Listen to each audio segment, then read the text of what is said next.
केओ भी मतलब आबि नहीं सकै छथि इम्हर कि इम्हरका आदमी जिलथि कि मरलथि, पानि घुसलनि घरमे कि साँप घुसलनि घरमे, किछु भेलनि किछु नहि। हाँ, जहन सब चीज भए जायत महीना 6 महीना बाद एता कनि चूड़ा लए कऽ, कनि चीनी लए कऽ, कनि नमक लए कऽ ई देलहुँ अहाँ सबके। बादमे जहन वोट लैके समय एतनि तहन एता 500 घर उम्हर छै, 400-500 घर उम्हर छै जकर सबके एनाइ जेनाइ बन्द छै पूर्ण रूपसँ।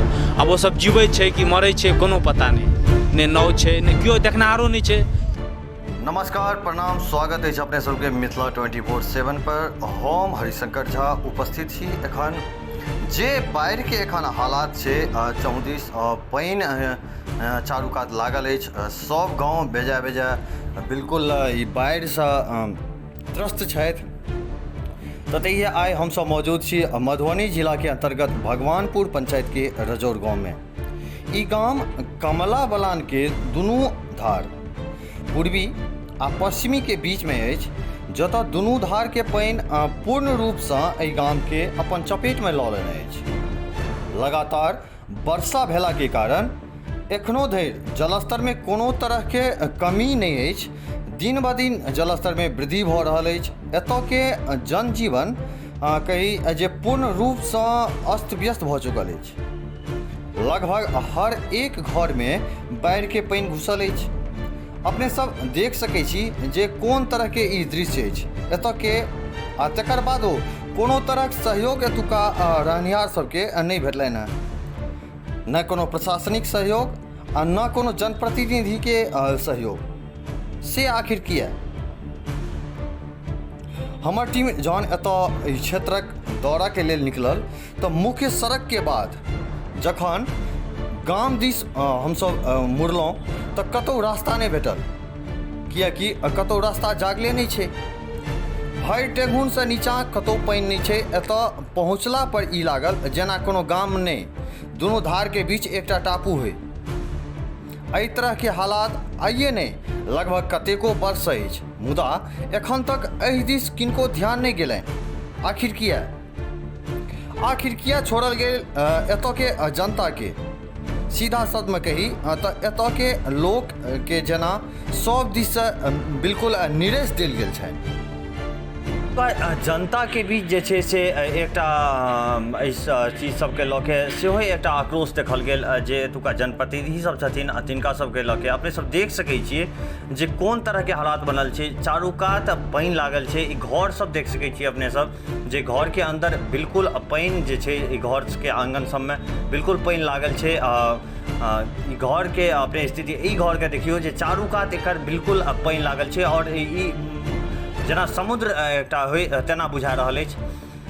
दूटा नदी के बीच जे छै से एकटा ई गाम अछि, ई गाम अवस्थित अछि दूटा नदी के बीच, और दुनू कात से पानि के जे छै से प्रकोप जे एहि गाम पर बाढ़िक टाइम में एखुनका जे समय छै ताहिमे आबि के दुनू तरफ से जे छै से जलस्तर बढ़ै छै और हिनका सबके मतलब यातायात तक के जे सुविधा छै से बिल्कुल खत्म भऽ जाइ छै।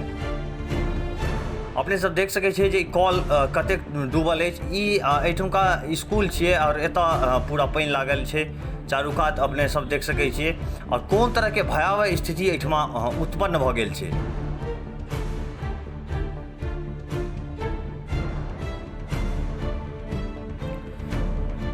एतुका जे परिस्थिति अछि, एतुका जे हालात अछि, ताहि पर हम सब एतऽ पहुँच के और एतुका जे ग्रामीण सब छथि हुनको सबसँ हमसब किछु गपशप केलहुँ।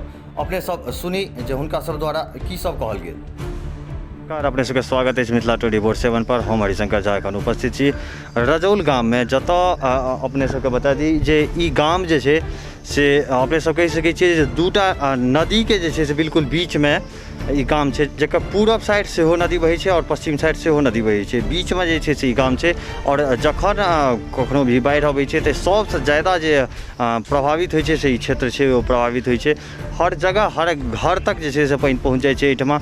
एतुका जे आम जनजीवन छै से बिल्कुल अस्त व्यस्त भऽ जाइ छै और एहिठमा हमसब पहुँचल छी। अपने सबके देखेलहुँ अहाँ जे कोन तरहके एहिठमा परिस्थिति छै, कोन तरहके समस्या एहिठमा उत्पन्न भए गेल छै। और एतुका जे छै से किछु ग्रामीण सब छथिन तिनको सँ हमसब गपशप करब जे एतऽ की समस्या एहिठाम भऽ जाइ छै और प्रशासन द्वारा हिनका सबके की मदद एहिठाम तक पहुँचै छै या नहि पहुँचै छै, केहन तरहके बात व्यवस्था छै, तऽ ई सब बारेमे हमसब सेहो गपशप करब। और हमरा सबके संगे जे छै से गामके जे छै निवासी स्थायी निवासी छै, तऽ की नाम अपने? हमर नाम मुरारी कुमार झा भेल। मुरारी कुमार जी, स्वागत है मिथिला 24/7 पर। और बाढ़ि के लैके जे छै से की समस्या एहिठाम अपने सबके लग उत्पन्न होइए? बाढ़ि के लेल हमरा सबके अनेको तरहके समस्या उत्पन्न होइए, जेनाकि मानि लिअ नहि नावके सुविधा यऽ, नहि सड़कके सुविधा यऽ, नहि कोनो शासन, नहि प्रशासन, नहि MLA, नहि MP, नहि सांसद, नहि मुखिया, नहि पंचायत समिति, नहि वार्ड मेंबर, केओ भी मतलब आबि नहि सकै छथि इम्हर कि इम्हरका आदमी जिलथि कि मरलथि, पानि घुसलनि घरमे कि साँप घुसलनि घरमे, किछु भेलनि किछु नहि। हँ, जहन सब चीज भए जायत महीना 6 महीना बाद एता कनि चूड़ा लए कऽ, कनि चीनी लए कऽ, कनि नमक लए कऽ ई देलहुँ अहाँ सबके। बादमे जहन वोट लैके समय एतनि तहन एता, चाहे ओ केओ रहथि, भगवानपुर पंचायतके मुखिया, वार्ड सदस्य, पंचायत समिति, सरपंच, चाहे गुलाब यादव, माननीय हमर विधायक जी, माननीय सांसद श्री रामप्रीत मंडल जी, हुनकर तऽ कहियो शकलो नहि देखलनि। शायद हमरा भेल जे एतेक जनप्रतिनिधि जे छथि से एक्सपायर कए गेलथि। एहि रजौर गाँवके लेल हमरा सबके एकटा देखै छियै जे बड़का नदी छियै, जस्ट एहिसँ आगू जेबै तऽ बड़का नदी छै, ओ पूरा नदी उतरि कऽ हमरा सबके घर पर आबि गेल छै, जाहिमे कि विशेष रूपसँ एकटा डैमके व्यवस्था हेबाक चाही, जाहिसँ कि गाँव बसे। एहि गाँवके जस्ट बगलमे 500 घर उम्हर छै, 400-500 घर उम्हर छै, जकर सबके एनाइ जेनाइ बन्द छै पूर्ण रूपसँ। आब ओ सब जीबै छै कि मरै छै कोनो पता नहि नाव छै, नहि केओ देखनाहारो नहि छै, के एतै देखै लए। हाँ, समय एतै हमर सबके, जहन रोड सड़क बनि जेतै, सब चीज हेतै, इलेक्शनके समय एतै तहन सब एतै दौड़ल, सब कहते जे हाँ ई लिअ ओ लिअ, किछु लिअ, तऽ किछु नहीं चाहिए हमरा सबके। देखै छियै प्रशासन के तरफ से अपने सबके लेल एखन तक मतलब जे एखन जे बाढ़ि एलै हँ, तऽ एहि बीचमे अपने सबके प्रशासन द्वारा कोनो तरहके सहयोग चाहे एतुका जे छै जे स्थिति छै तकर किछु जायजा लेलखिन? प्रशासनके पतो नहि छै जे रजौर गाँव छै, ओहिमे बाढ़ि आयल छै कि नहि आयल छै। प्रशासनके पता नहीं छै जे रजौरमे 2-4 आदमी जीबै छै कि मरल छै कि छैयो केओ। हाँ, रजौरमे जतेक नेता सब छै, चुल फुकवा सब, ओ 2-4 गोटा एतनि देखतनि, फेसबुक पर फोटो घिचेता, व्हाट्सएप पर घिचेता, हिनका से ई केलहुँ, हुनका से ओ केलहुँ, बाद बाकी सब चीज सम्पन्न छै और किछु नहि एतऽ हेवला छै और नहीं हेतै। तऽ एतऽ तऽ जहन बाढ़ि अबै छै तऽ तखन एकर अहाँ सबके यातायातके जे मानि लिअ बाजारके हाटके रहैके लेल जे अपने सब ज़्यादातर मधेपुर अहाँ सब जाइत अबै छी, तऽ अहाँ सबके यातायातके मतलब की रहैए? ठीक रहैए? हमसब एगो एम बना लेने छी जे ककरो तरफसँ कोनो मदद नहि भेटत कहियो। तऽ जेना एम बना लेलहुँ 10 जुलाइके बाढ़ि एतै तऽ 5 जुलाइके सब सामान आनिकऽ घरमे राखि देलहुँ। आ बाद बाकी 1 महीना की हेतै नहि हेतै, नहि मधेपुर जेनाइ यऽ नहि झंझारपुर जेनाइ यऽ। अब एतबे दिनमे जीलहुँ तऽ जीलहुँ, नहीं मतलब कुल मिला के यातायात सेहो बाधित रहै छै? सब चीज पूरा बाधित रहै छै। आ कोनो शासन प्रशासन किछु नहि, के छथि नहि छथि, जनप्रतिनिधि सब सेहो नहि एलथि? किछु नहीं, केओ कतहु नहीं। तऽ अपने सब जेना कि देखलहुँ जे एतऽ तक जे छै से जनप्रतिनिधि, प्रशासनके तऽ छोड़ू, जे जनप्रतिनिधि छथिन, जे गामके मुखिया छथिन, जे वार्ड मेंबर, सरपंच जे सब छथिन, से सब तक जे छै से एतुका जे आदमी सब छथिन, जे एतुका रहनिहार सब छथि, हुनका सबके केहन तरहके परिस्थितिके सामना करऽ पड़ि रहल छै, हुनका सबके की संकट झेलऽ पड़ि रहल छै, तेकर मतलब जायजा लै तकके लेल जे छै से एहिठाम केओ नहि पहुँचलथि हैं। तऽ अपने सबके देखेलहुँ हाँ, और जे छै से एतुका की स्थिति छै अपने सब देख सकै छियै। चारू कात बिल्कुल पानि छै लागल। एहिठाम अपने सब देख सकै छियै हमरा बगलमे किछु मवेशी एहिठाम जे छै से लोक एहिठाम जे छै से बान्हि कऽ रखने छथि ई सब। और एहिठाम देख सकै छियै अहाँ एकटा कैंप लागल छै, एकटा छोट छिन कैंप लागल छै, ओहिमे जे छै से जे एतुका मवेशी सब छै से एहिठाम रहै छथि। ओहिसँ आगू एकटा घर छै, अपने सब देख सकै छी, फुटेजके माध्यमसँ हम अहाँके देखाबै छी जे एकटा घर छै, और ई घर जे छै से पूरा तरहसँ चारू कातसँ पानिसँ बिल्कुल घिरल छै। हिनका सबके जनजीवन जे कहिए मतलब रहै तकके लेल हिनका सबके कठिनाइके सामना करऽ पड़ि रहल छै। कठिनाइके की कही, हिनका सबके जीनाइ जे छै से मुहाल भेल छनि एहिठाम एहन तरहके परिस्थितिमे।